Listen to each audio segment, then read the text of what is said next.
Hello, everyone. My apologies for the late start. We unfortunately had a massive distributed denial of service attack against our servers, saturated all of our data lines, like basically hundreds of gigabits of data were saturated. We think we've overcome most of that, and so it's now time to proceed. But as this massive attack illustrates, there's a lot of opposition to people just hearing what President Trump has to say. And I'm honored to have this conversation. I want to emphasize it's a conversation, and it's really intended to just get a feel for what Donald Trump is just like in a conversation. It's hard to catch a vibe about someone if you just don't hear them talk in a normal way. And when there's an adversarial interview, like no one's themselves in an adversarial interview. So and this is really aimed at open-minded, independent voters who just try to make up their mind. And so you can understand what is it just like to have a conversation. Honored to Donald, great to speak. We had a great conversation yesterday. As you mentioned yesterday, if we could just record that conversation and post it, it would have been excellent. I hope we can have something like that today. I think we will. I'm pretty sure we will. And congratulations, because I see you broke every record in the book with so many millions of people. And it's an honor. We view that as an honor. And then you do want silencing of certain voices. Usually those are voices that have something to say that are constructive, oftentimes constructive. And so we have to consider it an honor. But congratulations on breaking every record in the book tonight. That's great. Thank you. Maybe start off with the assassination attempt, which was an incredible thing. And I have to say that your actions after that assassination attempt were inspiring. You, instead of shying away from things, instead of ducking down, you were pumping your fist in the air and saying, fight. And I think that's the president of the United States represents America. And I think that is America. That is strength under fire. And so that's a part of the reason why I was excited to endorse you as the president of the United States for having another term here.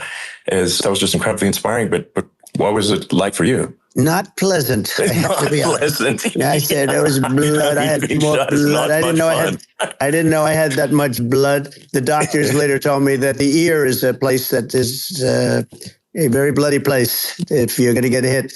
But in this case, it was probably the best alternative you could even think about because it went at the right angle. And it was a hard hit. It was very, I guess you would say surreal, but it wasn't surreal. I was telling somebody you have instances like this or a lot less than this where you feel it's a surreal situation.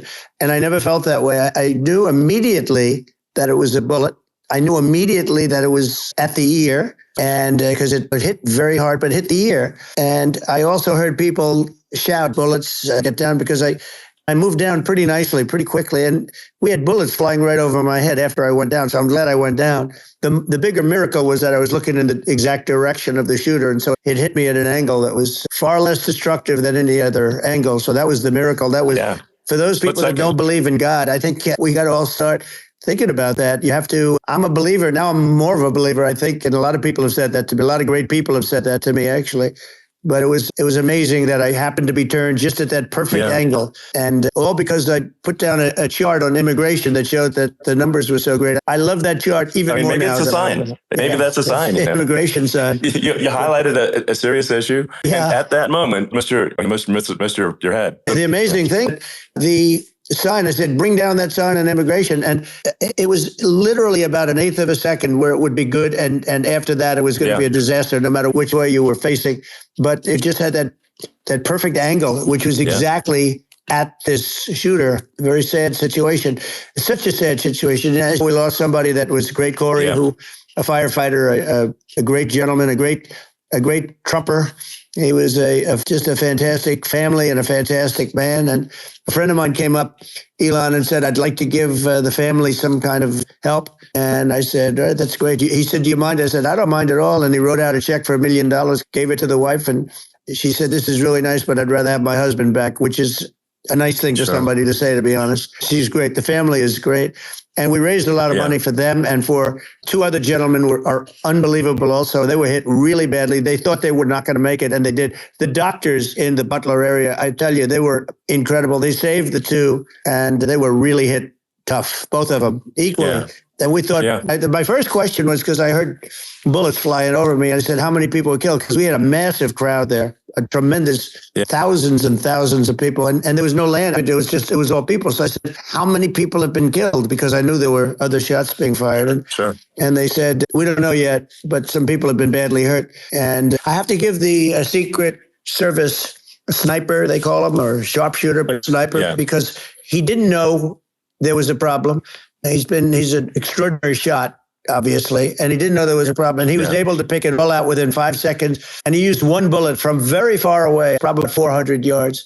The shooter was 130, but he was on the opposite side of the field and the podium. And he saw the smoke and the flame from the gun, immediately recognized it, and immediately took a shot.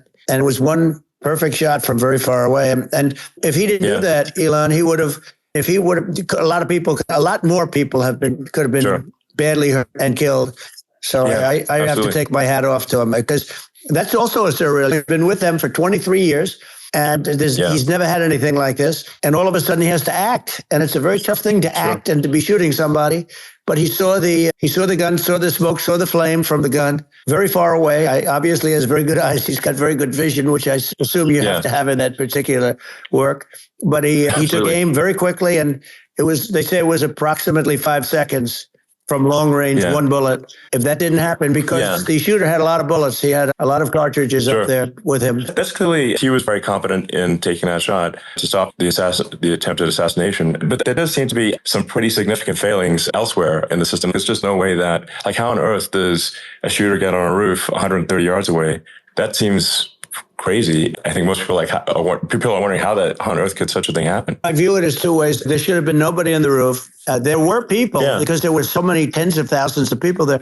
There were people that were seeing him, and there was one woman with a red shirt and Trump all over it, and she's screaming, "That guy's got a gun!" You saw it probably. I'm just, for my part, I think probably many members of the public are wondering how the heck are basically people wondering why, pointing out there's a guy on the roof with a gun, and they're seeing it, but somehow it's not being addressed. That does seem crazy. They're going to learn from this. The communication between the local police, who had an idea, and then ultimately a man lifted himself up to the roof, could barely do it because he was pulling himself up, and he saw the man with the gun. The man with the gun pointed the gun at him. He thought he was probably going to get shot. He was like pulling himself up. And because of that, he couldn't get to his gun. And he fell down, actually very badly hurt his leg, his ankle here very badly. But he fell down. And he did, from what I understand, he did say, there's a guy up there with a gun.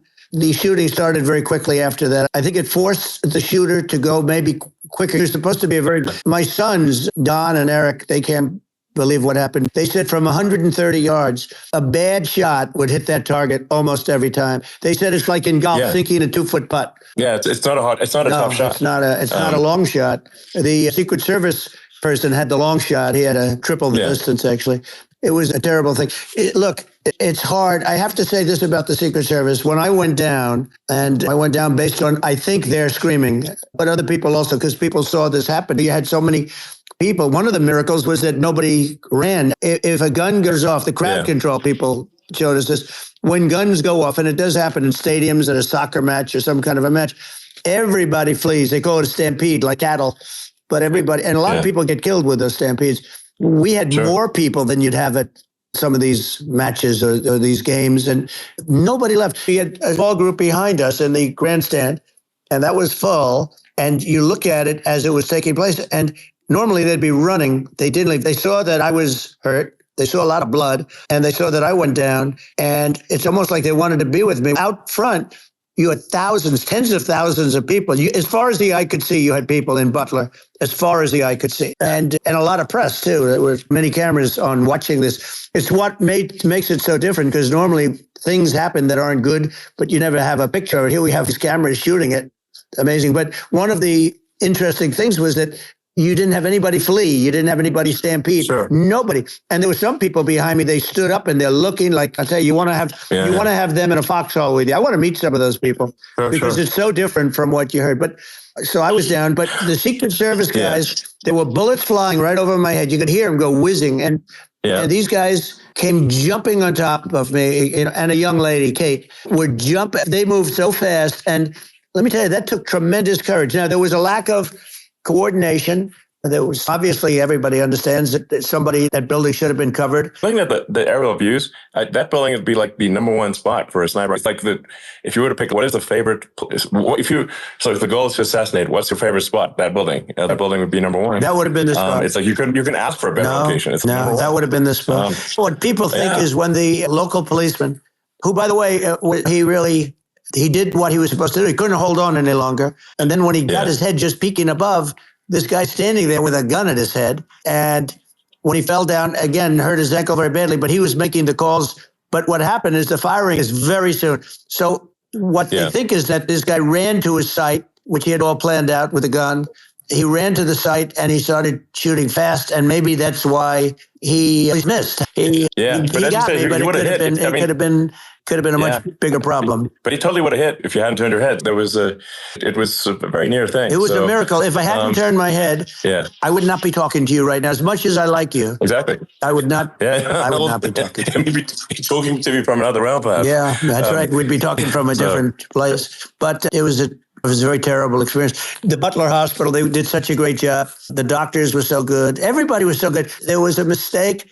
If somebody knew, because people were hearing, there was just a bad feeling that somebody was around that story announcement. And if somebody could have said, because they've oftentimes said like there'd be a lightning storm or something, because I've done, I think over 300. I think I did a lot more than that, but we did a lot. And oftentimes they'll say, sir, could you wait 10 minutes, please? Sir, could you wait 20 minutes? There's a storm overhead or lightning or something. And that happens often.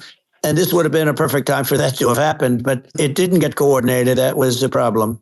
It was I think your actions in the fire, what I find admirable there was that you can't fake bravery under such circumstances. The courage is instinctual or it is not. It's not a rehearsed action. And so I just want to say that I think a lot of people admire your courage under fire there. And so thank you very much. I appreciate it. I didn't think of it. I just wanted to get up and I wanted to stand up. I wanted to let them know. I felt I was good when they were on top of me, covering me, actually, very much covering me and very bravely. But I wanted to get up. I said, I want to get up. And they have everything there. They wanted stretcher. I didn't like, and I knew I was hit in the ear, but I knew I wasn't hit anywhere else. They felt I was hit someplace else because it was such a lot of blood. And they were sure that I was hit someplace else. And they were saying, sir, you were hit more than the ear. I said, nope, I was hit in the ear. I want to get up.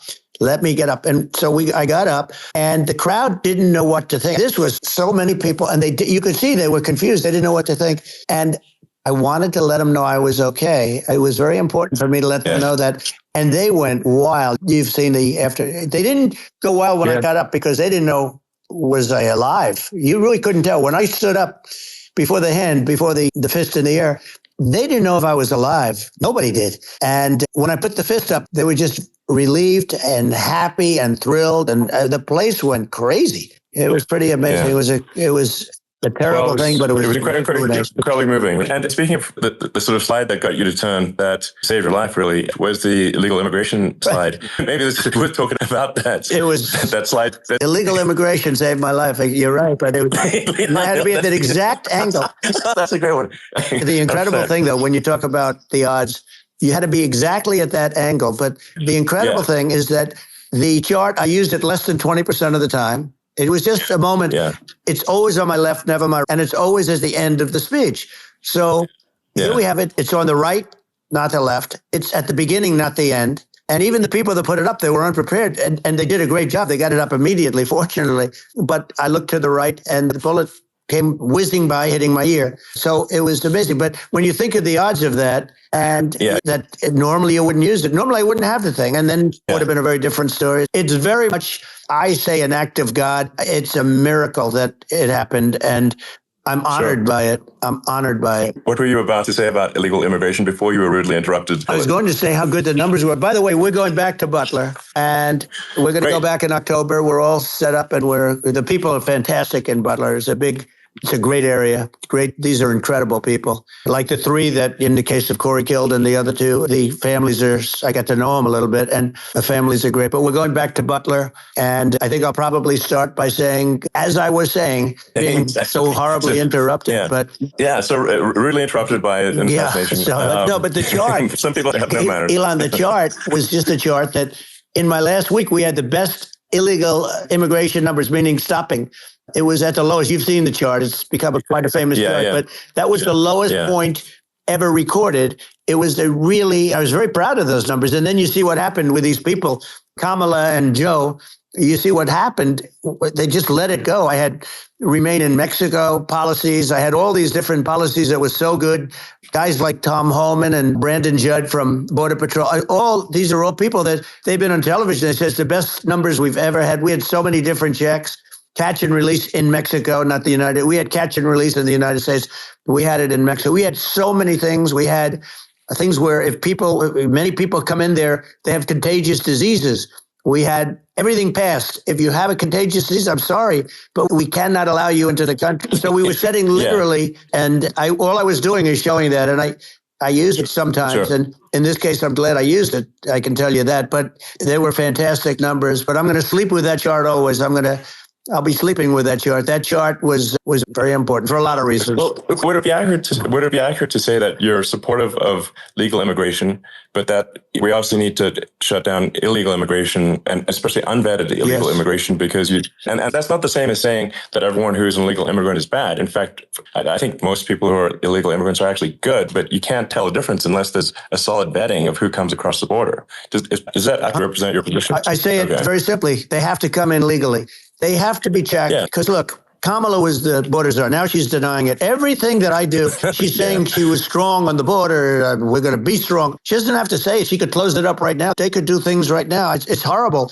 No tax on tips. And all of a sudden she's making a speech and saying there will be no tax on tips. I said that months ago. And by the way, they had just the opposite. They had not only tax on tips, but they hired 88,000 IRS agents. And many of them were assigned to go get waitresses and caddies and all of this on tips. They have a policy. They had a policy that they were really going to go after you and were really harassing people horribly. And then all of a sudden, for politics, she comes out with what I said, which I think is terrible. And I think it's also hitting them very hard. These people are fake. Now they're also saying they did a good job in the border. We had the worst numbers in the history of the world, not of our country.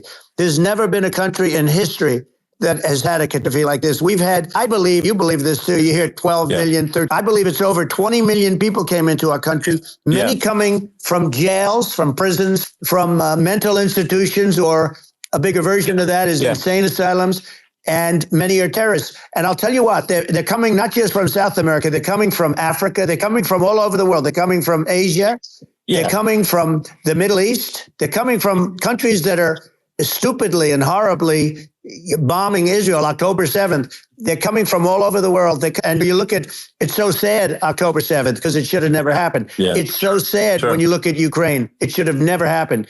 We have a defective government. These are defective people, and they're not that should be running it. But where you see it the best is the border, because you have millions of people coming in a month, and then she gets up and she tries to pretend like she's going to do something. She had 3.5 years. And by the way, they have another 5 months that they can do something, but they won't do anything. It's all, she's incompetent and he's incompetent. And frankly, I think that she's more incompetent than he is. And that's saying something because he's not too good. Yeah, no, I think it is essential to have a secure border. You're really not a country unless you have a secure border. And secure elections. Yeah, absolutely. Secure elections. And so it's just essential to have a real border or we can't function as a country. And our central services are being overwhelmed in a lot of cities. But as we were talking about earlier, I think having a legal immigration process that is smooth and efficient and done well. And I'm speaking as someone who is a legal immigrant. And I think that one way to think of it is, who do you want on your team? Who do you want on Team America? And I think we want to just say, okay, we want to let in people who are going to be great contributors to society and to our economy. Right. And who do you want on the team? And it's not to say that, in my opinion, actually, I'd say probably most of the illegal immigrants actually are actually good, hardworking people. That's my opinion. But some are not. And you just have this sort of adverse selection test where, if somebody's like a career in theft or robbery, I don't understand what's taken them so long to get here, because we're such a target-rich environment. Why aren't more people who have a career in bad things coming here sooner? Because it's a piece of cake to go rob houses in LA or New York compared to other parts of the world. And in a lot of places in America, if you try to stop the person who's robbing you, you'll be arrested. That's right. What's happening with crime, and our police are so good, but they're not allowed to do their job. But I have to tell you, Elon, I hate to say, because it's such a downer to say it. I hate to say it. I hate it, but you have a lot of people that just shouldn't be. I think it's a much bigger number than you think. They're allowing, they're allowing people from their jails. And if you were running one of these countries where they're coming from, you would have had all of them. As an example, Venezuela, their crime is down 72%.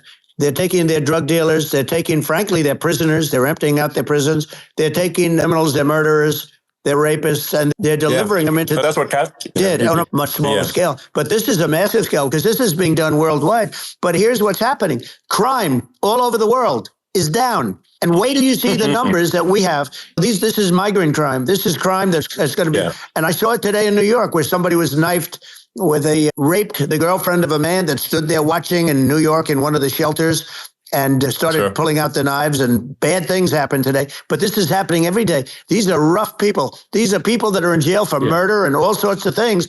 And they're releasing them into our country. And they're telling them, if you come back, we're going to kill you. We're going to give you the death penalty or kill you. So they don't want to come back. But these are rough people. These are criminals that make our criminals look like nice people.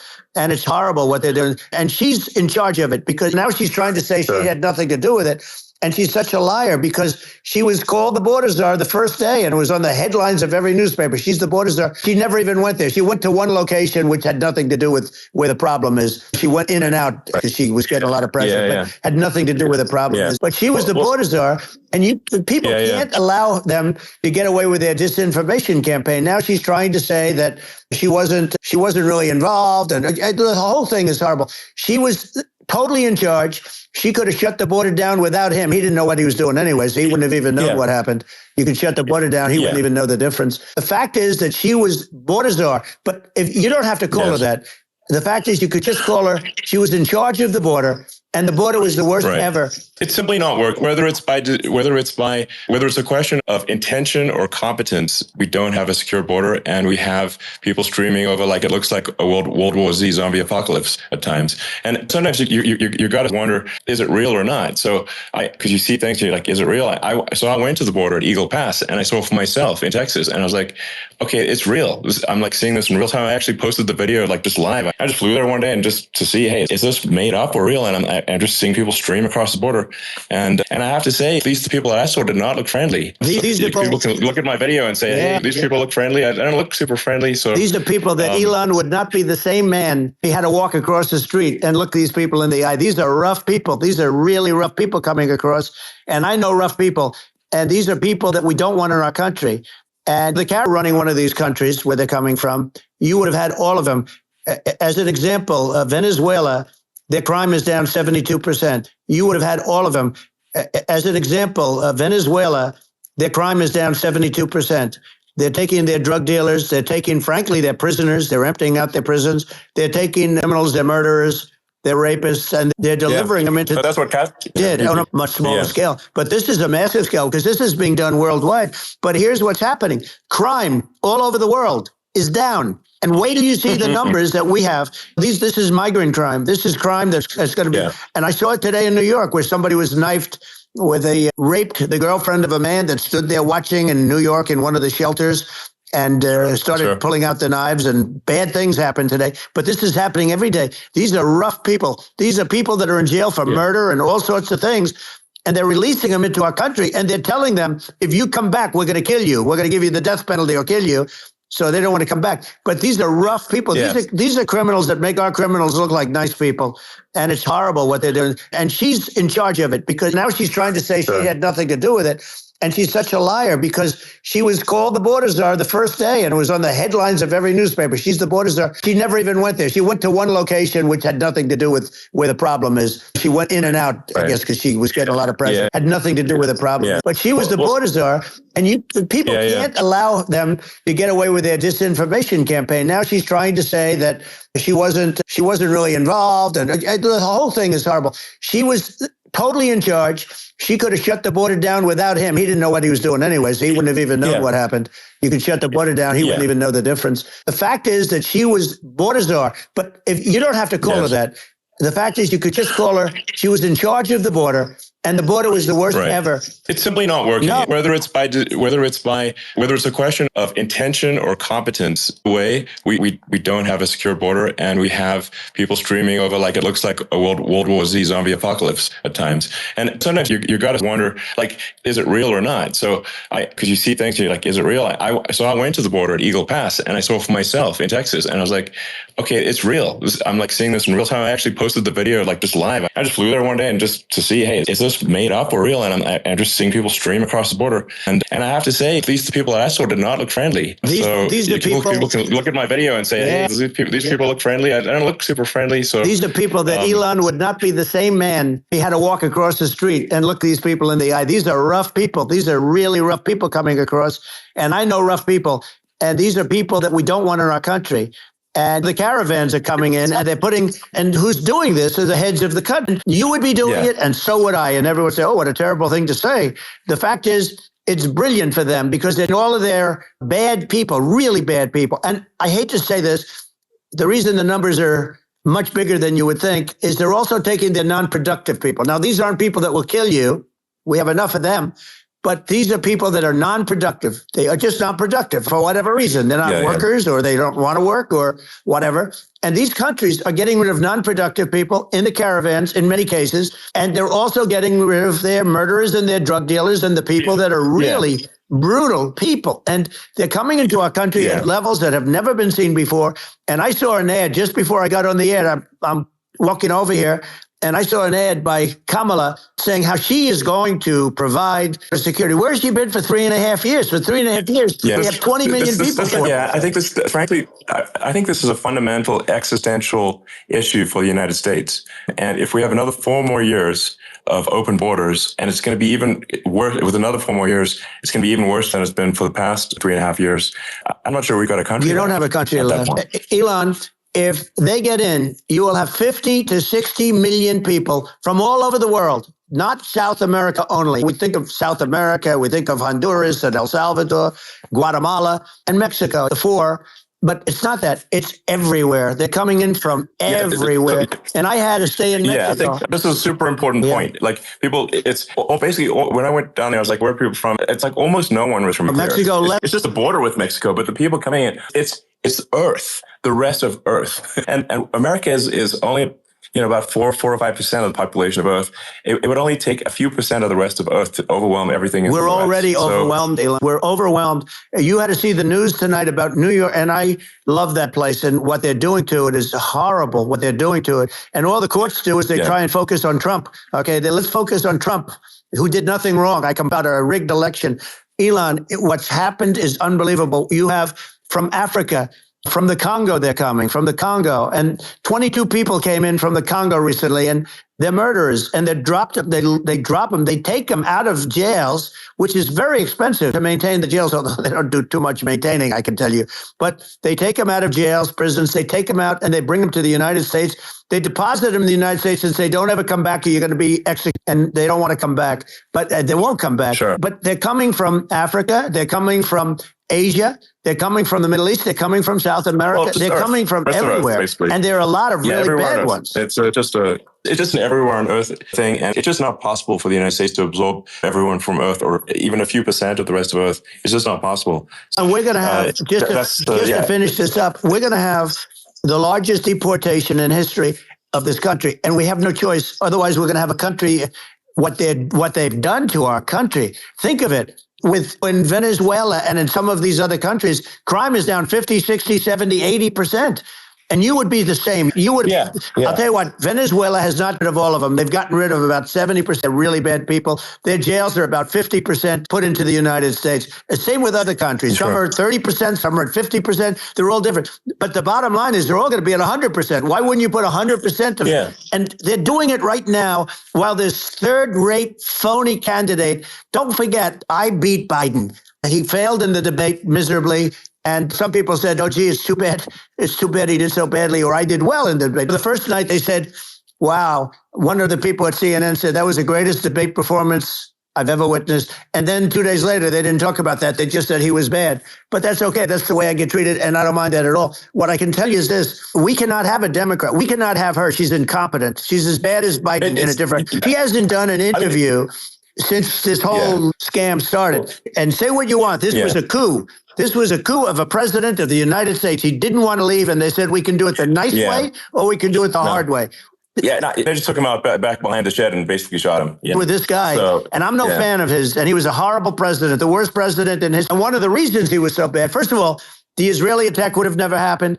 Russia would never have attacked Ukraine. And we'd have no inflation. And we wouldn't have had the Afghanistan mess, if you think of it. And we wouldn't have had Afghanistan. But we think of it. You take a few of those events away and we have a different world. We would also have inflation was caused by oil. Yeah, no, I think you're making an excellent point here, which is that when other countries that are thinking about invading or doing bad things, when they're thinking about that, they're thinking about, okay, what's the American president going to do? And do they fear the American president? Or is there someone they do not respect and do not fear? And I think they do rightfully be, look at the footage of the assassination. They're like, okay, President Trump is don't mess with me. Whereas I think people are not going to be, and they obviously have not been at all intimidated by Biden, and they certainly will not be intimidated by Kamala. And you have to really think of that in the context of global security. That if the American president is someone that evil dictators are scared of, that makes a huge difference to the security of the world. So I had a good relationship with Putin, despite the Russia hoax that lasted for over 2 years. It's just a hoax created by Hillary Clinton and Adam Schiff, some just bad people, just sick people, frankly. Schiff is a sick person. He's going to end up probably being a senator. It's hard to believe. The whole thing is hard to believe. But they put our danger with that stuff, too. They actually, when they make up stories, and you have to fight your way out of it for a long time. But I know Putin very well. I got along with him very well. Respected me, and it's just one of those things. And we would talk a lot about Ukraine. It was the apple of his eye. But I said, don't ever do it. Don't ever do it. I shut down Nord Stream 2. That was the big oil pipeline, the biggest pipeline in the world going all over Europe. I shut it down. Biden came, and then they say, I loved Russia. I was a friend of Putin, and I loved Russia. No, he actually said to me one time, he said, if you're my friend, I'd hate to see you as an enemy. I shut down his pipeline, the biggest pipeline. They were looking at that to fund. And this pathetic president gets in there. And the first thing he did, one of the early things he did is he shut down Keystone XL pipeline, which is our pipeline that would have employed 48,000 people, pipeline workers, shuts it down. That was a massive job that Obama refused to allow. I allowed it in my first week, because it was jobs and it moved oil. And by the way, in a much more environmentally friendly way. It's underground. It's not a truck that catches on fire or a train that catches on fire. But think of it. He shut down the XL pipeline, the Keystone XL pipeline. He shuts that down, and he approves the Russian pipeline. Yeah, it doesn't make any sense. It's inconsistent, certainly. But I think it's just worth emphasizing to listeners immense importance of whether the United States president is intimidating or not intimidating, and how much that matters to global security. There's some real tough characters out there, and if they don't think the American president is tough, they will do what they want to do. I know every one of them. And that puts the whole world in danger. Elon, I know every one of them, and I know them well. I know Putin, I know President Xi, I know Kim Jong-un of North Korea. I know every one of them. And let me tell you, people will say, oh, this is terrible. He said, I'm not saying anything good or bad. They're at the top of their game. They're tough, they're smart, they're vicious, and they're going to protect their country, whether they love their country. They probably do. It's just a different form of love, but they're going to protect their country. But these are tough people at the top of their game. And when they see a Kamala or when they see a Biden, Sleepy Joe, they can't even believe it. They can't believe this happened. All the stuff that you're seeing now, all the horror that look at Israel, they're all waiting for an attack from Iran. Iran would not be attacking, believe me. When I was there, and I say it with respect, because I think we would have been good with Iran. I don't want to do anything bad to Iran, but they knew not to mess around. Iran was broke because I told China, if you buy from Iran oil, it's all about the oil. That's where the money is. But if you buy oil from Iran, you're not going to do any business with the United States. And I meant it. And they said, we'll pass. They didn't. Other countries likewise. You want to buy, you're not doing business with the United States. And they were at a point where they had no money for Hamas. They had no money for Hezbollah. They had no money for any of these instruments of terror. And it was amazing. In fact, the articles when I was leaving, which is hard to believe, actually, especially when you look at what's happened to our country, is so bad right now. It's such a different place. We were respected.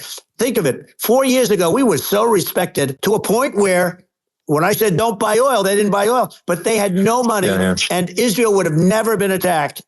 Zero chance. And again, I said to Vladimir Putin, I say, don't do it. You can't do it, Vladimir. You do it, it's going to be a bad day. You cannot do it. And I told him things that what I do, and he said, no way. And I said, way. And it's the last time we ever had the conversation. He would never have done. I got along well with him. I hope to get along well with him again. Getting along well with them is a good thing, not a bad thing. I got along well with Kim Jong-un.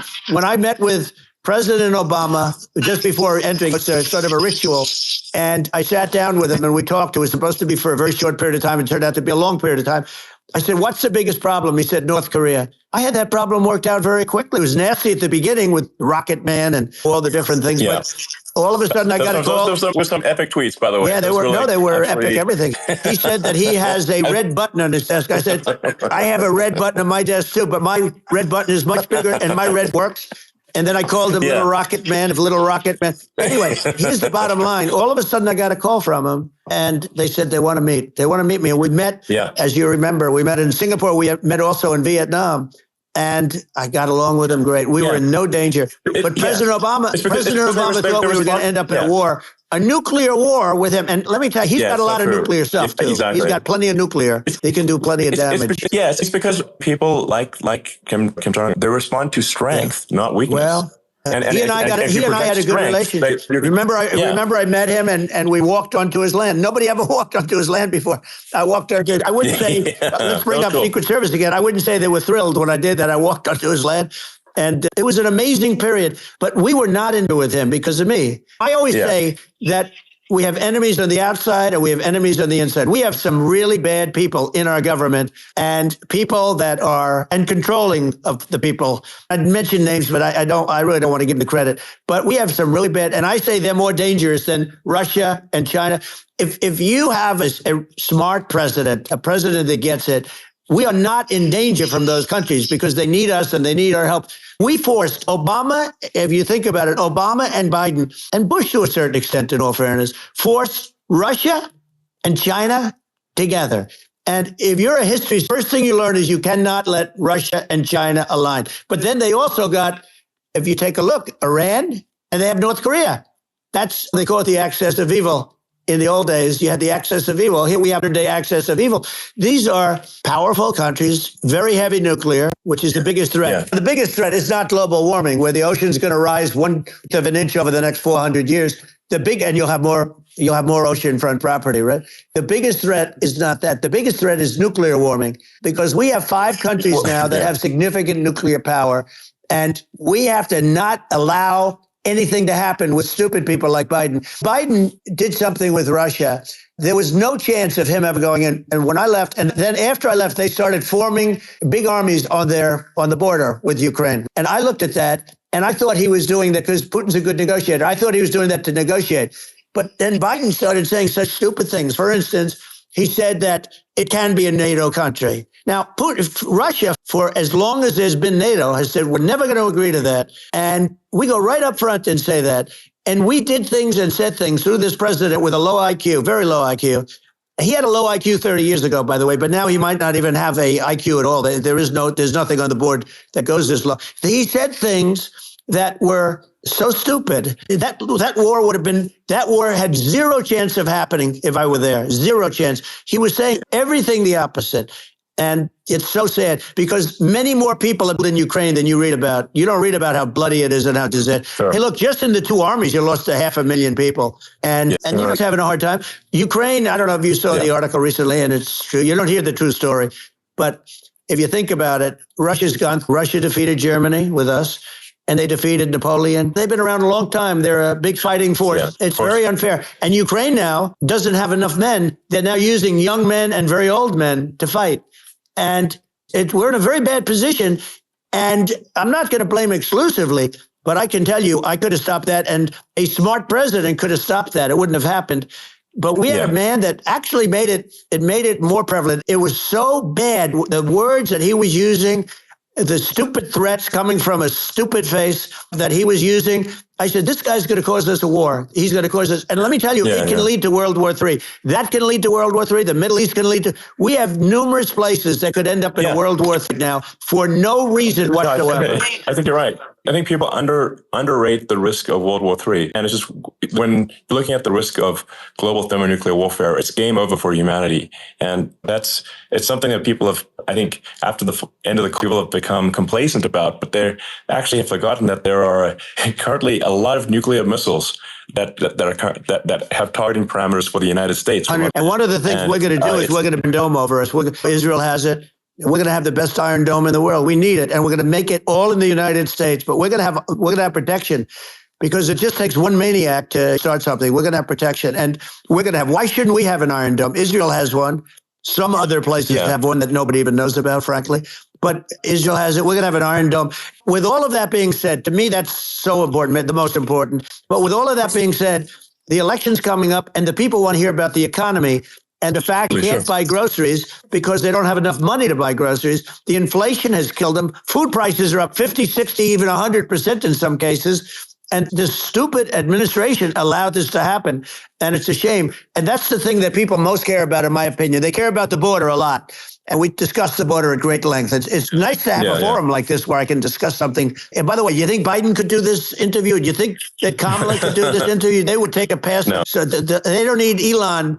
They don't need Elon screaming out questions. It's pretty sad when you think that somebody that does this for a living can't answer a question or is afraid to do an interview. And in her case, with a very friendly interview, she's got all friendly interviewers. It's pretty sad. Absolutely. But the big thing now is the economy, Elon. And as much as I view nuclear as the single most important thing, but a lot of people don't understand that. But it doesn't have to. If I understand it, that's all you need. Because if I was president, you're not going to have that kind of a problem. But the thing that they really is making them angry is what Kamala and Biden have allowed to happen to the economy. It's a disaster with inflation. The inflation, it doesn't matter what you make. The inflation is eating you alive. If you're a worker or if you're just a middle income person, you can't afford. 4 years ago, 5 years ago, people were saving a lot of money. Today, they're using all their money and borrowing money just to live. It's a horrible thing that's happening. And we'll end that quick.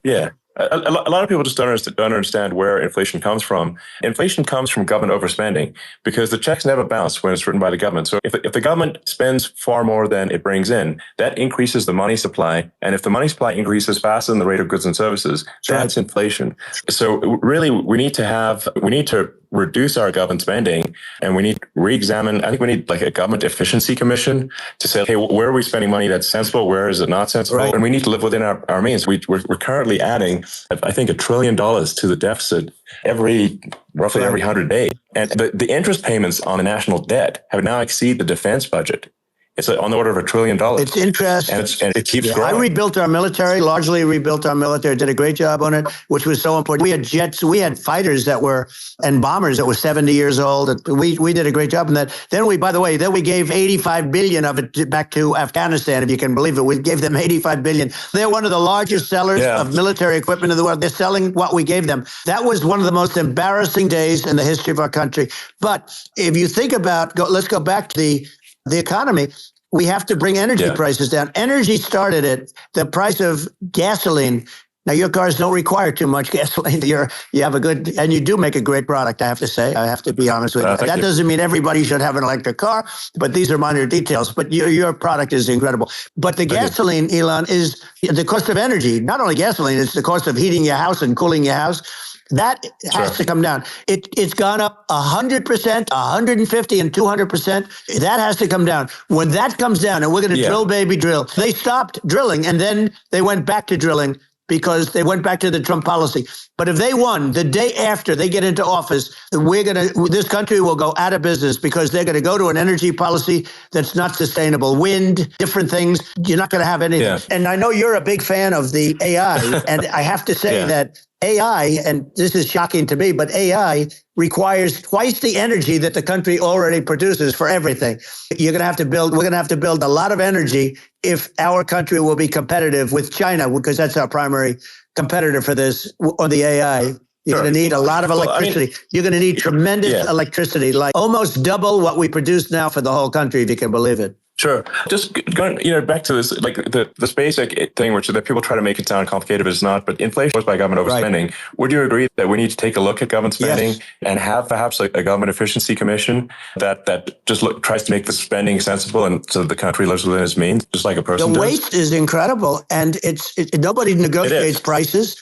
You used to have a lot of people making jets, and you end up with two companies, and they'll probably try and merge at some point. I went through it. Like Air Force, just a thing like Air Force One. One of the first documents they asked me to sign, a general walks on, sir, would you please sign this document? What is it? Air Force One. That's with Boeing, which is basically two planes, two 747s. And the price was $5.7 billion for two planes. Now, they're highly sophisticated, even nicer than your plane, okay? But much more sophisticated. They're I won't say what's on it, but they got a lot of stuff on it. Anyway, but it's 5.7. Sure. That's a crazy number. It's a crazy number. But I said, I'm not going to pay 5.7. I'm not going to do it. I said, who made the deal? Obama and his people. I said, then I know the deal's no good. I'm not going to do it.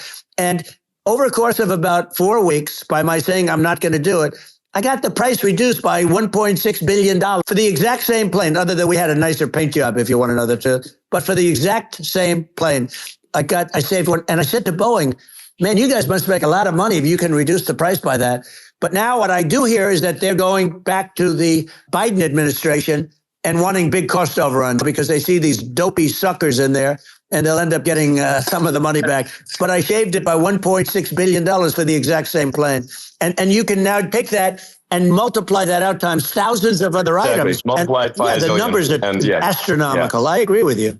I think it would be great to just have a government efficiency commission that takes a look at these things and just ensures that the taxpayer money, the taxpayers' hard-earned money, is spent in a good way. And I'd be happy to help out on such a commission. I'd love it if it were formed. You're the greatest cutter. I look at what you do. You walk in and you just say, you want to quit? They go on strike. I won't mention the name of the company, but they go on strike and you say, that's okay. You're all gone. You're all gone. So every one of you is gone, and you are the greatest. You would be very good. Oh, you would love it. But if you look at Argentina, well, I'd be happy to help by the way, congratulations. Yeah. I just looked at the number of people that are listening to you and I chat. We'll call it a chat. But congratulations. This is very good.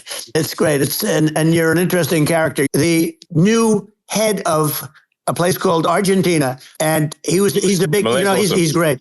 And he's a big MAGA fan. You know that. He ran on MAGA. And he took it to an extreme, too. He ran on MAGA, and I hear he's doing really a terrific job. It's called Make Argentina Great Again. It worked out perfectly. He came in, he bought a lot of hats, he brought over, but he's doing a big job. He really cut. And I'm hearing they're starting to do pretty well. Inflation's getting down. They had 1,000%. They had inflation, not normal inflation. They had the real deal. But we're going to have that pretty soon. I think we have the worst inflation we've had in 100 years. They say it's 48 years. I don't believe it. I think we have the worst. They don't include a lot of the items that should be included. Yeah, it's just from government overspending and not spending taxpayer money effectively, and having just so many departments, you can't even name them all. And what Milei is doing is he's cutting government spending. He's simplifying things. He's putting in regulations that make sense. And Argentina overnight is experiencing a giant improvement in prosperity. But it's also a lesson for the United States, which is that Argentina used to be one of the most prosperous countries in the world in the 30s, 40s. And because of bad government policy, it ruined the country. And if you take Venezuela, for example, Venezuela should be incredibly prosperous. They have phenomenal reserves of everything, oil, everything. And it should be prosperous, but if the government's wrong, it impoverishes the people. And so I think we should not be complacent in the United States in thinking that and taking our prosperity for granted, because if with bad government policy, on the country into the ground. And that's just something people should bear in mind, prosperity for granted. Well, think of education. So we're ranked at the bottom of every list of the top 40. We're ranked number 40, number 38. Norway, Switzerland, Sweden, different countries are ranked good. Actually, China's pretty close to the top. They're a top 6 or 7. But we're ranked at the bottom, almost at the bottom, 38, 39, 40. In other words, horrible. And yet we spend more per pupil than any other country in the world. So we spend more. And what I'm going to do, one of the first acts, and this is where I need an Elon Musk. I need somebody that has a lot of strength and courage and smarts. I want to close up Department of Education, move education back to the states, where states like Iowa, where state Idaho, not every state will do great, because states that basically aren't doing good now. You look at Gavin Newsom, the governor of California. He's terrible. He does a terrible job. So he's not going to do great with education. But I would bet that 35 would do great. And 15 of them or 20 of them will be as good as Norway. Norway is considered great. You can name them. It's just, they're so good. Some of these countries are so good. But if you go into some of these really well-run states, we have states that don't know what debt is. We have states that have low taxes, no debt, everybody working. They're really well-run. And maybe they have certain edges in terms of location, in terms of the land or the sun and the water and the whole thing. There are a lot of advantages to some people. But if you moved education back to the 50, you'll have some that won't do well, but they'll actually be forced to do better because it'll be a pretty bad situation. But if you think about it, you'll have some of these states. I'll bet you'd have 30, 35 states. It'll be much better. And you know what it'll cost? Less than half what it is in Washington. These people don't care about the students in these faraway states, and it'd be unbelievable. Yeah. I think you're making a good point in that the states have to, if each state has to compete against other states, then people will naturally move to states where it's better. California, as we said, it's a badly run state. I could go through, I got so many friends that are in those states, even if they're Democrats. I hate to mention certain states, but Illinois is badly run with Pritzker. He's a real loser. Some of these places just badly run. It's almost going to force them to run better. They won't do it good initially, but you're not going to do worse than you're doing right now. And I would say that the cost, you would cut your cost by 50 or 60%. And you'd have a little monitor. You want to make sure they're teaching English as an example. Give us a little English, right? Sure. No, but some of these governors are doing so badly. They got so many people moving out of their state. They should get U-Haul salesmen because they're driving so much U-Haul. People moving out. Isn't it amazing to you as a businessman that they can even survive? Like Illinois, so many people are leaving, and you wonder, how do they survive? How do they survive? I saw where you left California and you moved to Texas. Texas does a great job.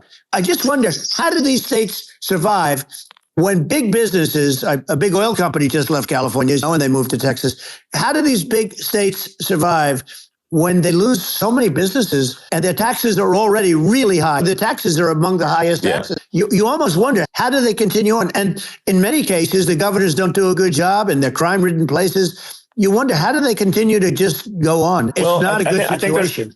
I think the only thing that's going to force some of these states to change is if they risk bankruptcy and they're not getting bailed out by the federal government. That's the only thing that's going to get them changed. You remember the area in California where they had that, where I guess somebody had sticky fingers and they stole a lot of money, and they went into a foyer, and it was very nasty for a period of time. But now it's probably the most popular place in all of California. At some point, something like that may have to happen. But the problem is that you can't penalize people that loan money to the state when you have incompetent people like a Pritzker. Look, the family didn't want him in the family business, and then he ends up being governor of Illinois. Why is he going to be a great governor? And you have people, I could name every one of them. I got to know every one of these, and some are just horrible. I think that the larger point here, too, as you're saying, a lot of people are concerned about the economy. A lot of people are concerned about inflation. And inflation is effectively a tax on people that save money. And for people that are working day to day, it's just a form of taxation. And if we can solve the government spending problem, we'll solve the inflation problem, which means people will have a better standard of living. And that's a really big deal. Well, the people that got hurt worst are the people that did it the way they were taught to do it all through their younger life and their whole life.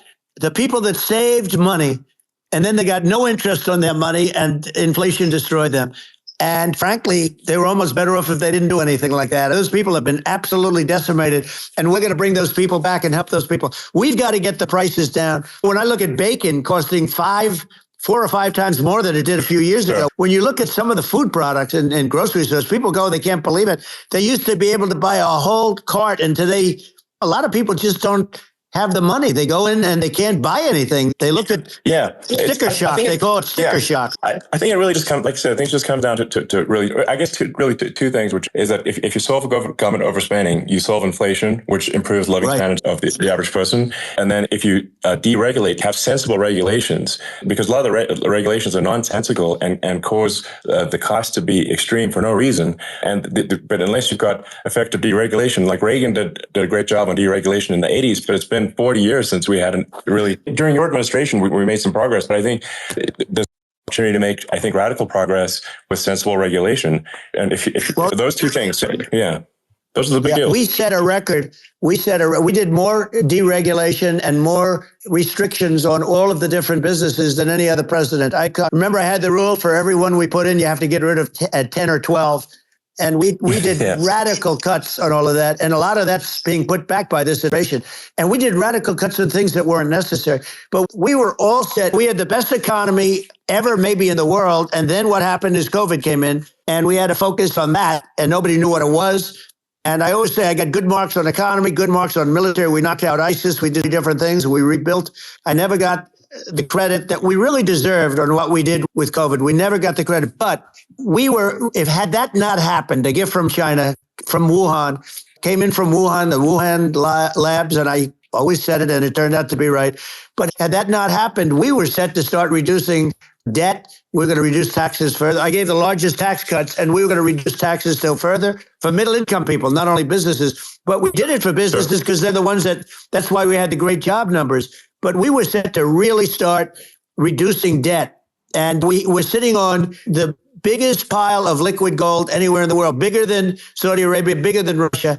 And we were going to drill it. We were going to make so much money. We were going to supply Europe with oil. I had stopped the Russian pipeline, and we were going to supply them with oil and gas. We were going to make a fortune. And then the COVID came in, and we really had to divert. Then what happened is when they came in, we kept a lot of businesses alive. If I didn't do what we did, we would have had a 1929 type depression. But the problem is when Biden came in, he got trillions of dollars and just started spending it stupidly. You didn't need it anymore. We got over that bad period where everybody was dying and it was just not a good period. Interestingly, during his administration, many more people died during his administration of COVID than during my administration. And we really got the brunt of it. But people don't realize more people died during his administration than ours. But it diverted us from doing what I wanted to do. But we had the greatest for almost 3 years. And you know that probably better than anybody. So many of your friends said to me, the best years we've ever had in business were during the Trump years. And also said that African-American, Hispanic-American were so incredible. They were having the best Asian-American women, men, young people without a diploma, young people that graduated from the best colleges, from MIT, from the Wharton School, from all of the great colleges, Harvard. They were doing better, and people without a diploma were doing better. And everybody was happy. And then COVID had it. The problem is they spent trillions and trillions of dollars. They wasted. They shouldn't have taken any money, and we wouldn't be having inflation right now, which is killing our country. Yeah, absolutely. And I should probably say something about my views on climate change and oil and gas, because I think it probably different from what most people would assume, because my views are actually pretty, I think, moderate in this regard, which is that I don't think we should vilify the oil and gas industry and the people that have worked very hard in those industries to provide the necessary energy to support the economy. And if we were to stop using oil and gas right now, we would all be starving and the economy would collapse. So I don't think it's right to vilify the oil and gas industry. The world has a certain demand for oil and gas, and it's probably better if the United States provides that than some other countries. Sure. And it would help with prosperity in the U.S. And at the same time, obviously, my view is we do over time want to move to a sustainable energy economy, because eventually you run out of oil and gas. It's not infinite, and there is some risk. I think the risk is not as high as a lot of people say it is with respect to global warming. But I think if you just keep increasing the parts per million in the atmosphere enough, eventually it actually simply gets uncomfortable to breathe. People don't realize this. If you go past 1,000 parts per million of CO2, you start getting headaches and nausea. And so we're now in the sort of 400 range. We're adding, I think, about roughly 2 parts per million per year. It still gives us, so what it means is we still have quite a bit of time, but so we don't need to rush, and we don't need to stop farmers from farming or prevent people from having steaks or basic stuff like that. Leave the farmers alone. I agree. How crazy is that, where you have farmers that are not allowed to farm anymore and have to get rid of their cattle, and the whole world is a little crazy, but it's largely taken its lead from us. I just say, though, I've heard in terms of the fossil fuel, because even to create your electric car and create the electricity needed for the electric car, fossil fuel is what really creates that at the generating plants. And so you can't get away from it at this moment. Someday you might be able to. I do hear we have anywhere from 100 to 500 years left. Much of it hasn't even been found yet. Yeah. But there are tremendous, like Anwar. I got Anwar in Alaska approved. Ronald Reagan couldn't do it. Nobody could do it. Everybody tried. Nobody could do it. I got it approved. The first thing that Biden did was unimprove it, to get rid of it. He ended it. His secretary went in and she ended it. And what a that's Anwar. That's bigger, or they think it could be bigger than Saudi Arabia in Alaska. Could be bigger than Saudi Arabia. But they went in and they terminated it. And I'll get it going very quickly, because not only is it big for Alaska, I mean, you talk about economic development, that for the United States, I mean, that is, they say bigger than Saudi Arabia or the same size, and pure, really good stuff. And they end it. So I think we have perhaps hundreds of years left. Nobody really knows. But during that time, something will come around that will be very good. Yeah. My estimate would be a little more aggressive than that, but it's not the sort of like we're all going to die in 5 years. That's obviously BS. But my view is, if you just look at the parts per million that increments every year, you get 2 or 3 parts per million every year of CO2. I think some of that, it's problematic if it accelerates, if you start going from 2 or 3 to say 5. And then there may be some situations where you get a step change increase in the CO2. And I think we don't want to get too close to 1,000 ppm, because that's actually makes it uncomfortable to breathe. Like just existing in 1,000 ppm CO2 is uncomfortable. That's considered like an industrial hazard, right? That's actually, you start getting headaches and stuff. So it's even without global warming, it's not comfortable to live. So you don't want to get too close to that. But I think we want to just move over. And if, I don't know, 50 to 100 years from now, we're I don't know, mostly sustainable, I think that'll probably be okay.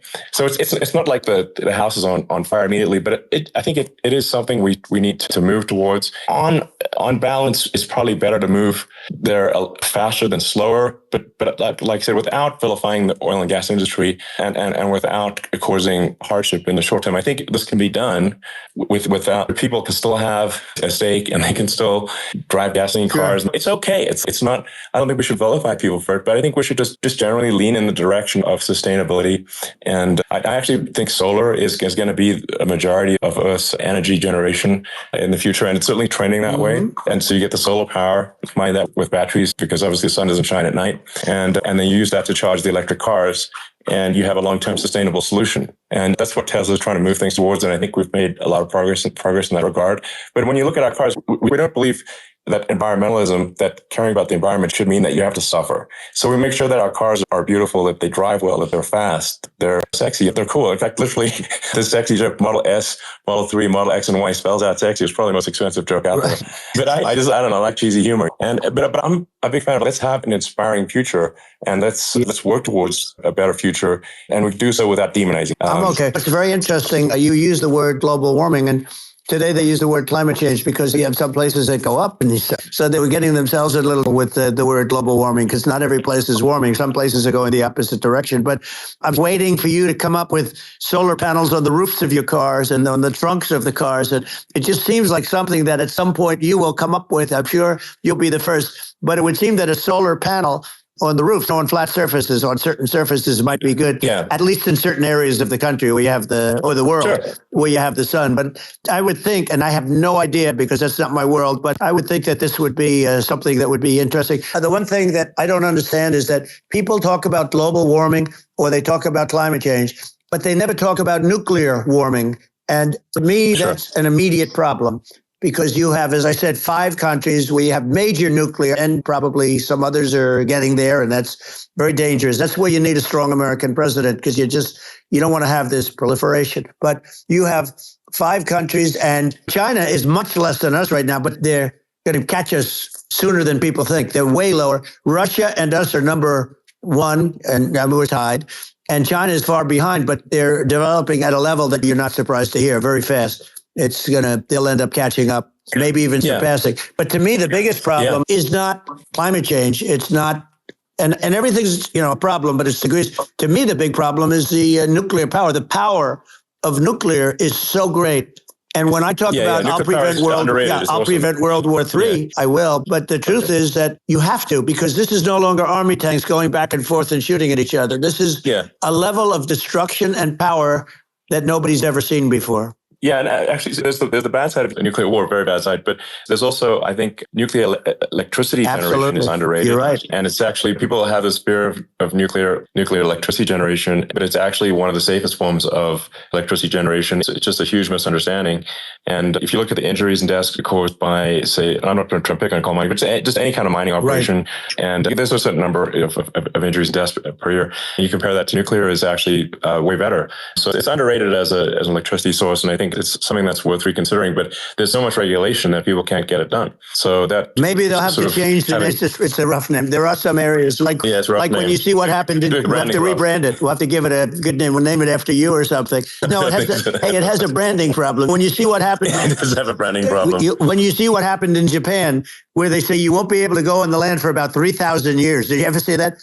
And in Russia, where they had the problem, where there's a lot of bad things happened, and they have a problem. And they say that in 2,000 years, people will start to occupy the land again. You realize it's pretty bad. No, that's not true. But you're right about it. It's actually not that bad. So like after Fukushima happened in Japan, people were asked California, are we worried about the nuclear cloud coming from Japan? I'm like, no, that's crazy. It's not even dangerous in Fukushima. I actually flew there and ate locally grown vegetables on TV to prove it. And I donated a solar powered system for a water treatment plant.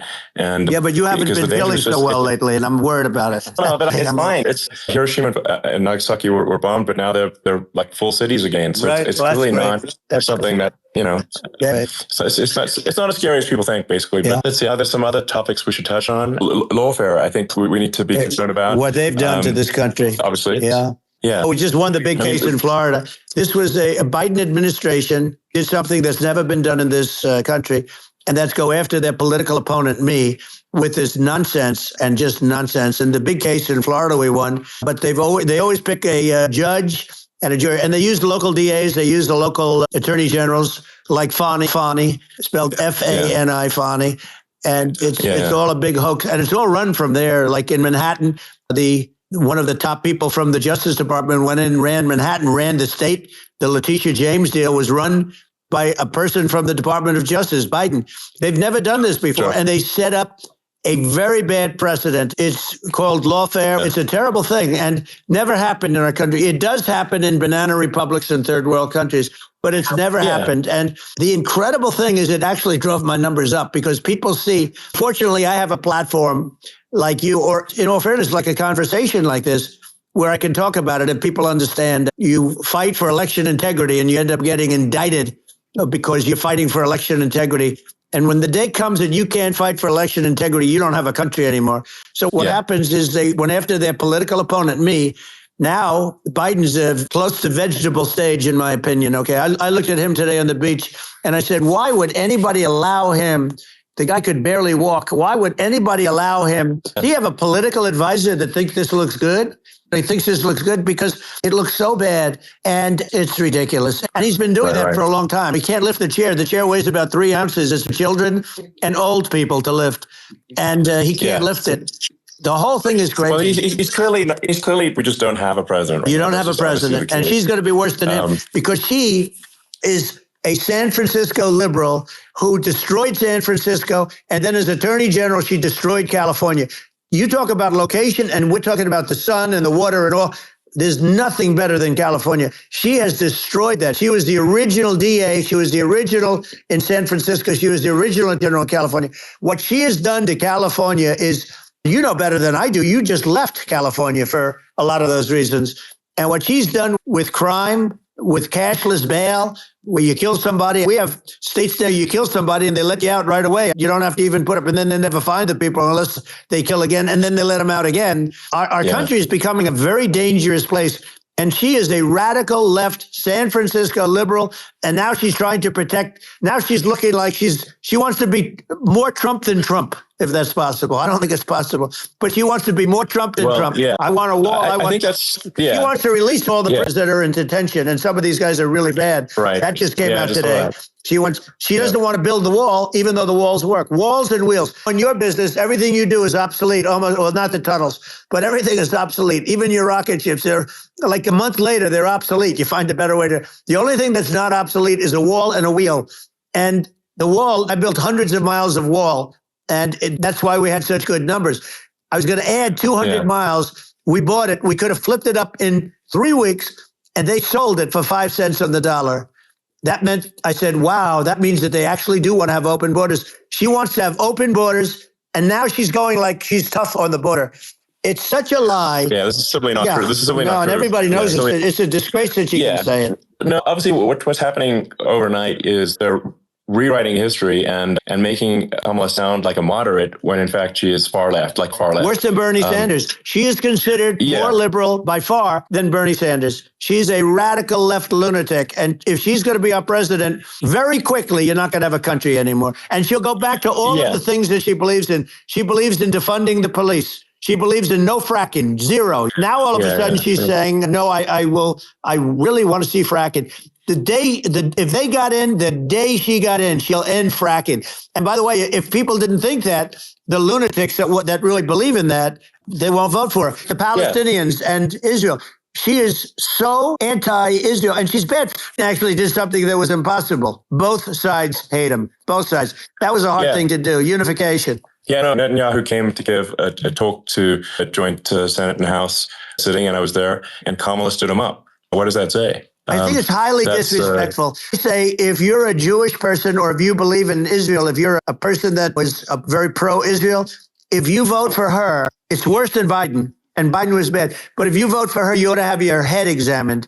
And tonight, as we're doing this, I'm seeing reports coming that they expect an attack tonight or tomorrow from hundreds and maybe thousands of rockets. Their Iron Dome, as they call it, as we all call it, but their shield that they build, that can be swamped. We'll use the term that's appropriate, swamped. But they swamp it by shooting enough missiles. You know this better than anybody. By shooting enough missiles, they can't defend themselves. They just obliterate the whole place. And that's what some people think they're looking to do. And we have no leadership. There's no respect for the United States of America with these people. And I'm telling you, she'll be worse than him because she's a believer in being radical left, and he wasn't. I think you're right. It's important for the public that may be listening to this to look at Kamala's track record before the last month and say, is that a track record you agree with? And I think if you're an independent moderate, you definitely would not agree with it because her behavior has been far left. And we're seeing just an overnight propaganda attempt to rewrite history and make it sound like Kamala's moderate when she in fact is not moderate. Her running mate approved, signed into legislation, tampons in boys' bathrooms, okay? Now, that's all I have to hear. Tampons in boys' bathrooms. And that means she believes in that too. This guy, because he was the closest to her. A lot of people thought she'd pick sort of the opposite, but she picked an anti-Israel radical left person. But she is far worse, they say, than Bernie Sanders. If we have her as a president, if we have a Democrat at this moment as the president, I don't think our country can survive. I think we're in massive trouble, frankly, with the Kamala administration, and that's my honest opinion. And I think really it's essential that you win for the good of the country for this election. And I'm just stating my opinion. Now, you may have seen this, but I got a letter from the EU Commission, saying to not have disinformation on during this discussion that we're having. And there's a lot of attempts to do censorship and to force censorship, even on Americans from other countries. And what do you think about that? I know the European Union very well. They take great advantage of the United States in trade. We, through a different form, NATO, we protect them. And yet, if you build a car in the United States, you can't sell it in Europe. You just can't sell it. It's impossible. The same thing with our farmers find it very difficult to do business. We have a deficit with them of $250 billion, which people don't know. It sounds so nice, the European Union, but let me tell you, they're not as tough as China, but they're bad. And I let them know it. And that's probably why they notified you. No, they don't treat our country. We defend them with Ukraine. So we're in for $250 billion, and they're in for about $71 billion, and they have the same size. If you add up the European nations in terms of an economy, it's about the same size when you say as us. And they're they're in much greater risk. They're right there. We have an ocean separating us from, in this case, the enemy would be Russia. It used to be for the Soviet Union, but let's assume they're close enough. What happens is they're in for 70-something million, I think even less than that, billion, and we're in for about 250 billion, and it could be a lot higher than that. And I say, why aren't you going to equalize? Why aren't they paying what we're paying? And they're in much more there. It's much more important for them because of the fact that they're right near there. They're all in that location. We're not, but they should. And I did it with NATO. There were only 7 countries that were paid up in NATO out of 28 at the time. And it was the United States subsidizing NATO, tremendously subsidizing NATO. And I said, I went in and I said, you got to pay up. If you don't pay up, I'm going to defend you any longer. I took a lot of heat. What happened? Billions and billions of dollars came flowing in. And I think a lot of the public isn't aware of the fact that the United States pays a disproportionate share of the NATO expenses. And then we get taken advantage of on trade. So think of it. The point of NATO is defending Europe. And it's okay, why is the United States paying disproportionately more to defend Europe than Europe? That doesn't make sense. That's unfair. And that is an appropriate thing to address. When you talk about cost cutting and savings and everything else, honestly, look, there's nobody that feels worse about the Ukraine situation than I do, because I know it would have never happened. I know Zelensky. He was very honorable to me, because when they went with the Russia hoax and they said I had a phone call with him, he said it was a perfect phone call. It was a great phone call. He could have grandstanded and said, oh, he was very threatening. He said, no, it was a very nice phone call. I called him up to congratulate him on his win. And you end up getting impeached because these people are lunatics. I was talking about the difference from the people within and the enemies on the outside. In many cases, the people from within are more dangerous for our country than the Russians and the Chinas. If you have a smart president, you're not going to have a problem with them. You're going to do things. Yeah. Now, they've taken advantage of us incredibly, but you're going to do things with the right person. Yeah, I think it's obvious that you're a believer and an advocate of free speech, because during your first time as president, you were attacked relentlessly every day, often very unfairly with false attacks. And you didn't try to shut down the media. You didn't try to inhibit their freedom of speech. And I think that says a lot. The good thing is that you and I have, and some people, very few, we can get the word out. Although sometimes it's hard because they don't want to print it. Like we're having a great conversation right now. Kamala wouldn't have this conversation. She can't because she's not smart. She's not a smart person, by the way. She can't have this conversation. Biden, we don't even have to talk about it. He couldn't have this conversation. He would have given up in the first half of a question. He would have walked out. He would have said, where am I? Where am I going? So anyway, but no, he wouldn't have this. That's true. Not a lot of people would have this conversation. We cover a lot of territory, but the beauty is that we can have a conversation, and I'm able to get it out without, because I get treated unfairly. This is a really big point. You can act conversation with you, and you can't have a conversation with Biden or Kamala. It's like it's not possible. So it's like talking to an NPC. No. So it's just impossible. Well, but think of it. We need a man or a person who's unbelievably sharp in order to stop all the nuclear danger and all the dangers that I'm talking about. And I got along with all this. I got along with Kim Jong-un. We had dinner. We had everything. And he really liked me, and I got along with him. By the way, he's the absolute boss over there. A lot of people said, oh, do you think you really? Let me tell you, I saw things that you don't want to know about. He is the boss. But we had a good relationship. And he doesn't he considers him a stupid man, he said. He's a stupid man. At least he speaks his mind. In this country, you're not allowed to say it, but I guess you are. You should be allowed to say it if it's true. But we need smart people, and we need people that have an ability to lead. And she doesn't have that ability. Can you imagine a chairman? She, very well. Can you imagine her and him negotiating or standing together? It is, the whole concept is ridiculous. She is terrible. She's terrible. But she's getting a free ride. I saw a picture of her on Time Magazine today. She looks like the most beautiful actress ever to live. It was a drawing. And actually, she looked very much like a great first lady, Melania. She didn't look like Camilla. That's right. But of course, she's a beautiful woman. So we'll leave it at that. Yeah. Maybe I think it's part of what people in America want to feel excited and inspired about the future. They want to feel like the future is going to be better than the past. And that America is going to do things that are greater than we've done in the past, reach heights that make you proud to be an American and excited about the future. They want the American dream back. They want the American dream back, more important than anything else. It's like, you don't have that today because the people, they've been just sucked. They see incompetent people running the Biden thing is very interesting. People just found him to be incompetent. And when I debated him, I was like, is this for real? It was. Yeah, it was just absurd. But I think there are like some grand projects that we could do. I think we could build a base on the moon. We could send American astronauts to Mars. We could build high-speed connections that are more advanced than anything else in the world between our cities, so people have fast transport, which is possible to solve traffic with tunnels. We already made great progress in Vegas doing that, and just do things that are exciting and inspiring and make the future feel like it's better than the past. Well, I saw what you did in Vegas, and I'll tell you, it was amazing. I got to see. I took a big glimpse at it, and it's incredible. It's incredible. And you could do that all over. It's deep. Yeah. You don't even need much structure, assuming you're in the right area. No, it's straightforward. It's amazing. And I think we could do some things that like China's got incredible high-speed rail between its cities, but I think it's actually possible with tunnels, with deregulation, with an ability to actually, where it's like legal to actually do the tunnels, then you could have high-speed tunnels that are actually better than anything else in the world for high-speed transport between cities. And that would be something that Americans can say, wow, okay, we've got something that's cooler than anyone else in the world. That's the thing that makes you proud to be an American. And much safer than surface trains, where there is a danger there with people, with crazy people. Yeah. It's much safer, much better.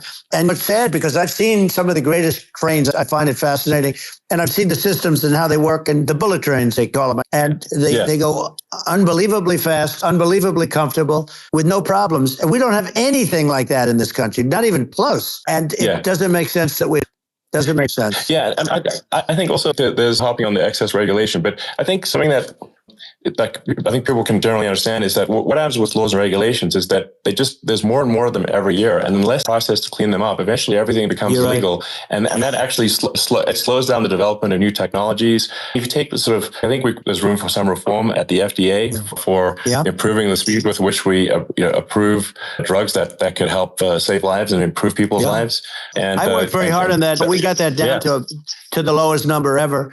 And we got therapeutics approved in the FDA that people can't even believe the speed. But I took them on. I don't think they like me too much, but I got things approved in the FDA at numbers that they wouldn't believe. And it's a very bureaucratic group. Actually, it's a fine group of people in many cases. I got to know a lot of them, but I was pushing them really hard for Regeneron, for so many different things that were really pretty amazing. But the FDA takes too long. It's 12 years to get a product approved. I got it down to 4, and I got some things done very quickly, but it's really something that is going to have to be worked on because it takes too long. Just takes too long. Yeah, it just takes too long, and you end up in the same with the approval, but it takes years instead of something that I think could potentially take months. That improves people's lives. I think. But I just want to sort of hop on this point that there has to be an active process for reducing rules and regulations, because otherwise they just keep building up every year, and you get like hardening of the arteries, and eventually everything's illegal or takes forever, and then we just ossify as a society. We can't make any progress, and it's a really big deal. Well, Elon, just getting back to the FDA for 1 second, I got something done called Right to Try. This is where you can go in, and if you're terminally ill, you can use a space-age medicine or whatever it may be. We have the best doctors, the best labs in the world. We really do. But people would go to other countries because you couldn't use the product, even if they thought it worked, because it's going through the FDA. I got it approved where you can, you basically, look, nobody wanted, the doctors didn't want it because of the liability. The country didn't want it, our country, because they didn't want to get sued. These are people terminally ill. The insurance companies didn't want it, and the pharmaceutical companies, nobody wanted it. I got everybody into a room, and we came up with an agreement that you won't get sued. And also, they didn't want it on their record. If somebody's terminally ill and they die after taking a drug, they didn't want that on their record. So we set a separate list. If somebody was, so it wouldn't count as a negative. Okay. And as we got it done, we have saved Right to Try. They've been trying to get this done for 58 years. And it sounds simple, but it wasn't, because the insurance companies, nobody wanted it. But we got it done. Somebody you sign a document that you're not going to sue the insurance companies, the country, you're not going to sue anybody. And we got it done. And we're saving tens of thousands of lives. Right to Try. Hopefully you never need it. But if you don't have to travel to Asia. People, if they had money, they go to Asia, they go to Europe. If they don't have money, they go home and die. That's what happened. They'd go home and die. Yeah, and actually, to give Europe some, it's like if a drug is approved in Europe, which has a crazy amount of regulations, it should obviously be in the U.S. Yeah. They got more regulations than we do. So why would a drug be approved in Europe and not in the U.S.? That's crazy. We did it. We did something that really, they've been trying to do it for 50 years, and they just couldn't get it done, and I got it done. And it's really something. But you're right. Some people go to Europe. A drug isn't approved here, but it's approved in Europe. And it's a drug that, generally speaking, would work. It's pretty crazy. Absolutely. And I think so long as people are properly informed of the pros and cons, and like these are the risks, these are the risks, and like you make your own decision, that makes sense. I think just in closing up, and by the way, I'm looking at the numbers. You get a lot of people listening. I hope you don't get nervous, because you got a lot of people listening to you right now, like 60 million or something. What is that number? That's crazy. It's amazing how you can see that right away. What is the number? Wow. What is it? I think in terms of people, that's bigger than you said. You said 25, and you're much more than double that number, 25 million. I think you're going to be 60 or 70. And I guess over a period of time, I congratulate you. Do I get paid for this or not? I think actually in terms of the number of people that will hear this conversation over the next few days to weeks, it's going to be hundreds. That's what they say. Yeah, that's good. Look, it's an honor. But I just ask this, are you better off now or Well, you're better off when I was president. Nobody's better off now. We put out polls on that, and nobody's better off now. Inflation has killed it, and they also feel very unsafe. You look at what's going on with a lot of different things. You look at the riots we had at the colleges over, it's ridiculous, but all of the riots, they just feel unsafe. And now they really feel unsafe because you have a new form of crime. It's called migrant crime. I call it Biden migrant crime. Maybe I'll call it Kamala migrant crime. But with all these things, I always try to get to the ground truth by just asking people. And my mom lives in New York, and I was like, have any of your friends been attacked or assaulted? And she said, yeah, 3 of her friends in 3 separate incidents were assaulted just in recent months, just walking around the streets in New York. And I said, what happened to the people that assaulted them? Oh, nothing. They got away, and they just know they always get away. Nothing, and they don't even bother reporting it because they know that people are not going to get prosecuted. They just let violent criminals out in New York. The only one that gets prosecuted is Donald Trump. They prosecute Trump. Yeah, it's just obviously messed up. That's terrible. If violent criminals are getting off scot-free, and meanwhile, the New York spending massive resources prosecuting you. And so and I think the sensible public looks at this and says, well, what the heck's going on here? This is obviously abuse of the legal system. The legal system is supposed to be protecting the public from violent criminals, and it should be obviously allowing the public to make their own decision about who should be president as opposed to some legal case. Once they start this precedent, because this can go on with the next one, this is a very bad precedent what they're doing in terms of going after their political opponent. And that's all it is. It's going after their political opponent. And then you get a judge who's a strong Democrat, and I'm being nice when I say that, in many cases crooked as hell. But you get a judge and you go into an area where a Republican gets 3 or 4% of the vote, and you have a jury pool with people that hate Republicans or hate supposed to be the other way, though, because it could start the other way in areas where they hate Democrats. And you get into a Pandora's box. It's a very dangerous thing for this country, and a very dangerous thing even for the state. New York City is losing. New York City and state lose a lot of business over what they did to me, because these people say, we don't want that to happen to us. That's no justice system. You have an unfair system of justice, and it's costing New York State a tremendous amount of money. People are leaving and companies are leaving, and they won't come back. All of that stuff is important, but the economy now is the big thing, and we can turn that economy up so fast, and people are going to be you getting rid of inflation. I think there's a lot of opportunity. Right, absolutely. And I just want I want to congratulate you. You've done an amazing job. You have definitely got a fertile mind. We can talk. You and I can talk about rockets, tunnels. We can talk about tunnels and rockets and electric cars. So many things. And now you're into the AI, and that's going to be another beauty, I'll say. So it's an amazing thing you've done, Elon. It's an amazing thing, and I congratulate you. Thank you. And I just say here's to an exciting, inspiring future that people can look forward to and be optimistic and excited about what happens next.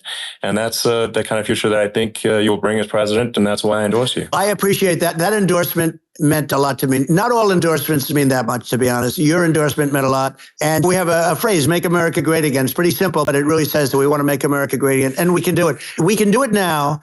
But if we were going to suffer another 4 years like we've suffered for the last 4 years, I'm not sure the country can ever come back. That's how it is. It's so bad. We have to do a lot of things. I think that's a very real risk. Yeah, it's a big risk. It's a very real risk. Yep. And I'd just like to note to people listening, like, I've not been very political before. And if you look at my record, I'm not like, some sort of try to paint me as a far right guy, which is absurd because I'm like making electric vehicles and solar and batteries helping with the environment.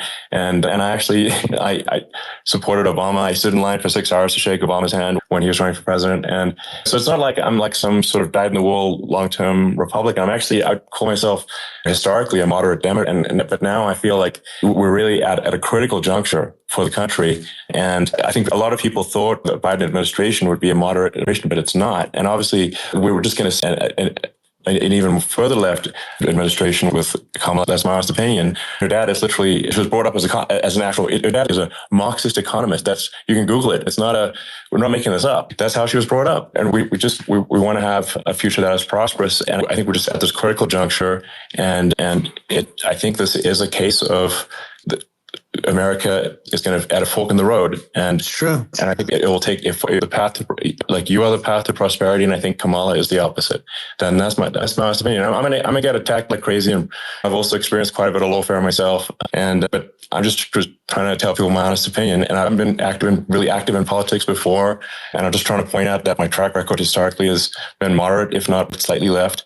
And so this is to people out there who are in the moderate camp to say, I think you should support Donald Trump for president. And I think it's actually a very important junction in the road, and we're in deep trouble if it goes the other way. I want to thank you. And I actually always did think of you as somewhat left. I must say that. So even more of an honor to have your endorsement. I know how strong you feel about it. But when you think of her, San Francisco, 15 years ago, I had a great friend, Bob Tish. He said it's the greatest city in America.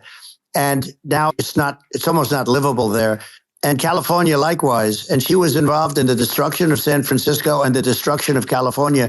And she will be involved in the destruction of our country if people are so unwise as to elect her. And I hope that doesn't happen. And I hope the elections are going to be run honestly. We're going to turn this country around. We're going to do things and we can do it fairly quickly. And we have to get rid of the criminals that have been, given to us by other countries. As they laugh at us, they think we're stupid to accept these people. These are radical, stone cold killers in many cases and terrorists. And they're in our country by the hundreds of thousands. And we have to take them out. Yeah, I mean, if I could summarize it, perhaps, I think these are issues that I think most people in America would agree with, which is that we want safe and clean cities. We want secure borders. We want sensible government spending. We want to restore both the perception and reality of respect in the judicial system, to stop the lawfare. And I think that's like, how are those even right-wing positions? I think that's just common sense. And would you agree with that? 100%. I don't understand they call it progressive. They don't like the word liberal anymore, but call it liberal or progressive. I don't understand how somebody could say that it's okay for them to empty prisons into our country.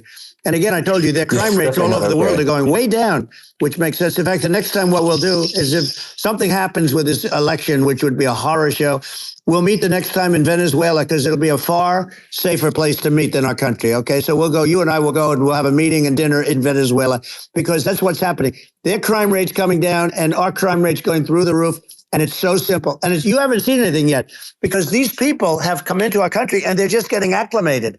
And they don't know about being politically correct law enforcement or lack of law enforcement.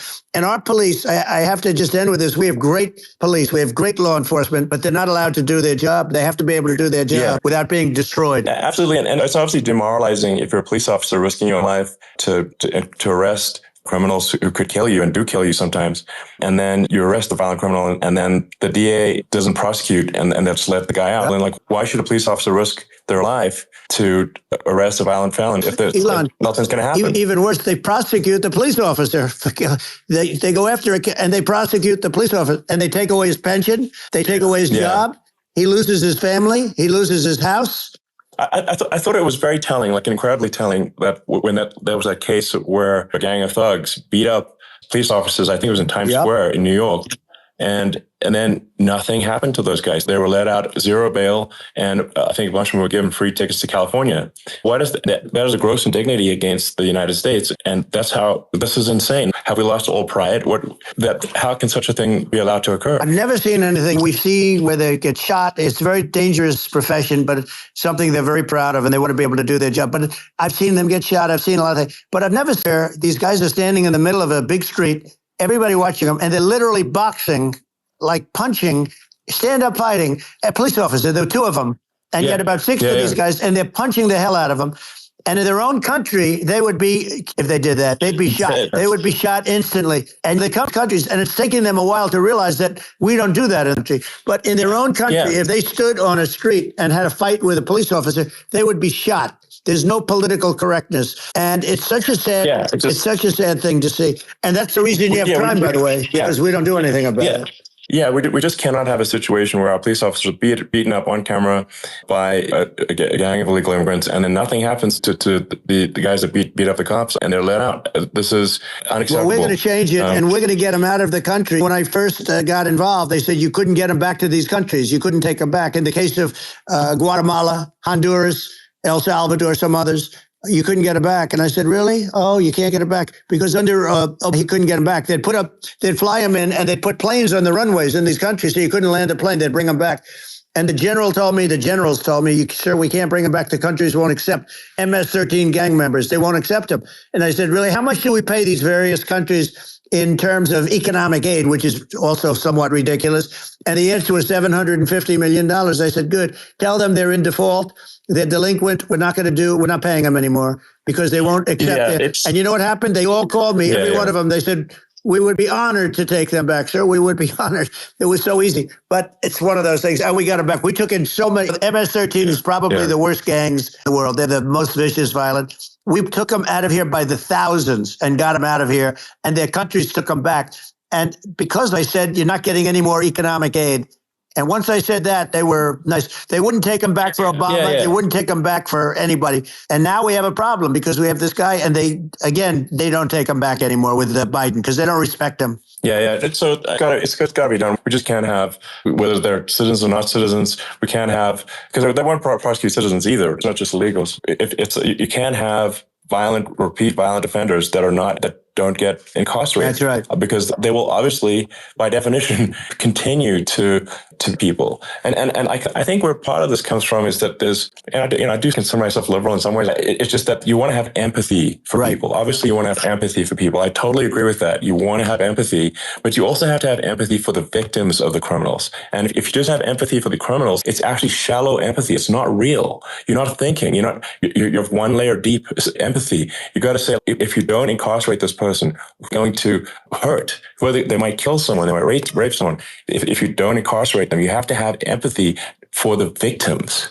And there's a lack of empathy for the victims of the criminals and too much empathy for the criminals. It doesn't make sense. That's why you want to have deep empathy for society as a whole, not shallow empathy for criminals. Right. And we have to give our police officers the dignity and the respect that they deserve. And we have to let them do their job. They can do a great job, but we have to let them do their job. And if we don't do that, it's going to all disappear. There's never been a society like this where you're allowed to do anything you want and nothing happens. And I'm talking about violent crime. And it's going to get violent because these are really violent people. And we're going to get them out of our country, and we're going to get them back to because they were sent here by the presidents and by the various people that run those countries. And I know every one of those guys. And they're smart people, and they're streetwise people. And they really think that the USA is stupid. They think we're run by stupid people, and they happen to be right. But when I was there, we had no problem. We got them out. We took out thousands of MS-13 gang members. We brought them back. And now, again, it's the same old story. We don't do it. And they actually gave them a big increase. They raised it up to billions of dollars and nothing for it. I hope everybody's going to vote for Trump, and we're going to get this country straight. Yeah. And I didn't need this. I didn't need this. I had a very nice life. I didn't need to go through court systems and go through all the other stuff and run at the same time. I have to run. I have to go through fake trials with, in some cases, corrupt judges, totally corrupt judges. I didn't need it. I had a nice life. I have great locations. I have beautiful oceans that I have places. But I felt it was important. And if I had to do it over again, you probably think I'm crazy for doing it, actually. But if I had to do it over again, I would have done it over again, because this is so much more important than me or my life. We're going to save this country. This country is going down. And these people are bad people that we're running against, and they're liars. They make statements. They do things that are so bad. They say they're going to make a strong border. They say they've been great on the border, and they've been the worst in history. They say they're going to stop crime. They speak for themselves. It's so incredible. It's got to the point where people just don't even bother reporting crime in a lot of cities because they know nothing that's going to happen. And that's what I hear anecdotally from people all the time. It's just my values. I'm just saying to people out there, like the things I think are important for the future is we've got to have safe cities. We've got to have secure borders. We've got to have sensible spending. And we've got to have, so we can have a prosperous future. And then we want to have some exciting sort of moonshot project that people can get fired up about. That's the future I'm looking for. And I'm pro-environment, but I'm not against, I don't think we should vilify the oil and gas industry because they're keeping civilization going right now. But I do think we want to move at a reasonable speed towards a sustainable energy economy. Those are my values. And I think, and that's why I'm supporting you for president. I appreciate it. We're going to give incentive to companies to come into our country, not to leave our country. We're going to be giving tremendous incentives. We want companies to build here, not to build in other locations. And we want to create jobs. And again, it's about the American dream. You don't hear about the American dream anymore, Elon. You're the American dream in the truest sense, but you don't hear about the American dream anymore. And you're going to hear about it. People, they need that incentive to go out and do it. They're going to love their lives. They're going to look forward to getting up in the morning and going to a job that they love, not that they can't stand, or not any job at all where they have no money, where they literally have no money. And then they end up with violence and lots of other problems. No, we're going to do some great things. And I learned a lot in the first. We had a great economy and all of that.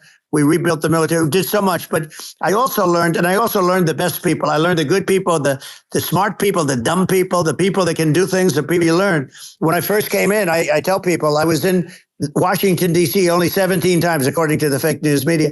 I was in 17 times. I never stayed over. And you don't know people. You rely on other people to give you names, and then you realize the people you relied on weren't so good. Now, we had great people, but we also had some where I wouldn't have, used them had I known. Now I know everybody. And I think we're going to really turn things around fast. We have no choice. Otherwise, we're not going to have a country. And I really appreciate this. To me, it's been a lot of fun being with you. You're an amazing guy. You've done an incredible job and a great inspiration to people, a great inspiration. And I hope you keep going and just continue to do well. And we're going to have a big election coming up. And I think November 5th will be the most important day in the history of our country. I think that election will be the most important election.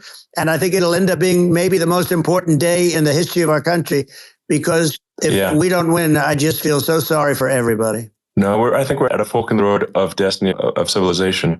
And I think we need to take the right path. And I think you're the right path. So I think that's what it comes down to. Thank you very much, Elon. It's a great honor. And we'll do it again sometime. And it's been really fun. And I hope you got a lot of viewers. I hear you got a lot, but I hope you got I know you got a lot of them. I appreciate it. I'll see you soon. All right. Sounds good. Thank you. Thank you, Elon. Thank you very much. Bye.